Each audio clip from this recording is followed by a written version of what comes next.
కడప జిల్లా బ్రహ్మంగారి మఠం జగద్గురు శ్రీమద్ విరాట్ పోతులూరు వీరబ్రహ్మేంద్ర స్వాముల వారి మఠానికి నూతన మేనేజర్గా పిపిఎన్ ప్రసాద్ను ప్రస్తుత మఠాధిపతులు శ్రీ వీరధర్మజ వెంకటాద్రి స్వాముల వారి ఆదేశానుసారం తను నియమించడం జరిగింది.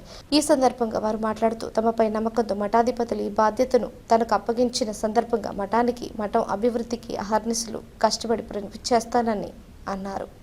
ఓం నమో వీరబ్రహ్మణే. నా పేరు పిపిఎన్ ప్రసాద్.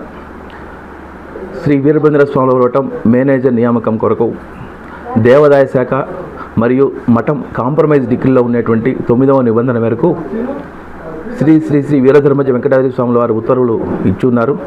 ఆ ఉత్తర్వుల మేరకు నేటి ఉదయం నేను బాధ్యతలు స్వీకరించాను. భవిష్యత్తులో మఠం అభివృద్ధి కోసం, భక్తుల సౌకర్యాలు మెరుగుపరచడం కోసం, మఠాధిపతి శ్రేయస్సు కోసం నా పూర్తి అధికారాలు వినియోగిస్తానని, బాధ్యతలు నిర్వర్తిస్తానని ఈ విధంగా తెలియజేసుకుంటున్నాను.